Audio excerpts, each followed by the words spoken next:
बिस्मिल्लाहिर्रहमानिर्रहीम अस्सलाम वालेकुम। Welcome back to my channel Madiha food vision में। आज जो अपने दोस्तों को लेकर आई हूँ बहुत ही मज़ेदार सी आलू बुखारे की चटनी बनाने की रेसिपी। मैं इसको किस तरह से बना रही हूँ, ये बहुत ही सिंपल है। आपको इसको इजीली घर में बना सकती हैं, क्योंकि मोस्टली हम लोगों ने देखा है शादी ब्याह पे हम लोग खाते हैं आलू बुखारे की चटनी। तो यही माइंड में आता है कि ये पता नहीं कितनी मुश्किल है, घर में बना सकते हैं हम लोग या नहीं। तो मैं आपको बता रही हूँ कि हम लोग इसको किस तरह से घर में बना रहे हैं। तो ये 200 ग्राम मैंने आलू बुखारा लिया है, इसको मैंने अच्छी तरह से वॉश कर लिया 2 से 3 बार। और उसके बाद हम लोग इसके अंदर चारों मगज़ ऐड करेंगे। इनको भी मैंने वॉश करके लिख ली, क्योंकि हम लोग जब बाज़ार से इसको लेके आते हैं तो इसके अंदर मिट्टी होती है। साथ में मेरे पास 10 से 15 जो बादाम थे, इनको मैंने गर्म पानी में भिगो कर रख लिया था। फिर इनके ऊपर से छिलका उतार के इनको 2 पीसेस में करके रख लिया है। साथ में हम लोग इसके अंदर 150 ग्राम जो है वो चीनी ऐड करेंगे। तो आए हम लोग अपनी रेसिपी बनाना स्टार्ट करते हैं जी। तो सबसे पहले पैन हम लोगों ने चूल्हे पर रख लिया है और इसके अंदर मैं तकरीबन आधा किलो जो है वो पानी ऐड कर दिया है, जो कि बॉयल होना शुरू हो रहा है आहिस्ता आहिस्ता से।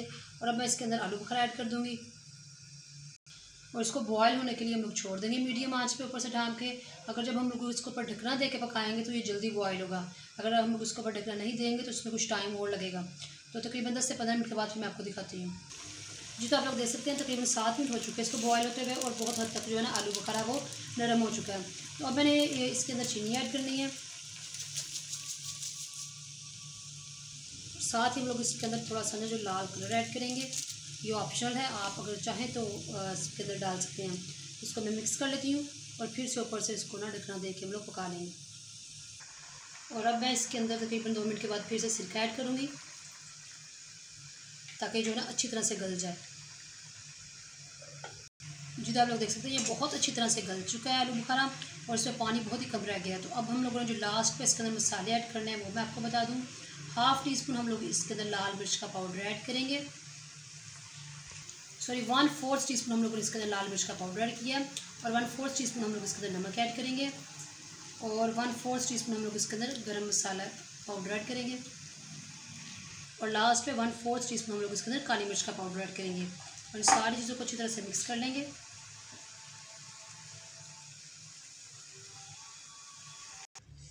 और अब लास्ट में हम लोग इसके अंदर जो है ना वो चारों मगज़ ऐड करेंगे, और साथ में ही इसके अंदर बादाम ऐड कर दूँगी मैं, और इनको मिक्स कर लेती हूँ अच्छी तरह से। और फिर इसको मैं डिश आउट करके आप लोगों को इसकी फाइनल लुक दिखाती हूँ जी। तो आप लोग देख सकते हैं इसकी फाइनल लुक मैंने इसको डिश आउट कर लिया, और माशाल्लाह बहुत ही मज़ेदार सी हमारी आलू बुखारे की चटनी बन के तैयार हुई है। बहुत ही ईजी है, बहुत ही ईजी मेथड हम लोगों ने आप लोगों के साथ शेयर किया। तो इसी तरह से आप लोग इसको घर में ज़रूर ट्राई कीजिएगा। मुझे कमेंट सेक्शन में बताइएगा आपको हमारे आलू बुखारे की चटनी की रेसिपी कैसी लगी। वीडियो अच्छी लगी हो तो इसको लाइक करें, शेयर करें। जो लोग नए हैं मेरे चैनल पे, काइंडली चैनल को सब्सक्राइब करना मत भूलिएगा। अपनी ढेर सारी दुआ में मुझे याद रखिएगा। नेक्स्ट वीडियो तक के लिए इजाज़त दीजिए। अल्लाह हाफिज़।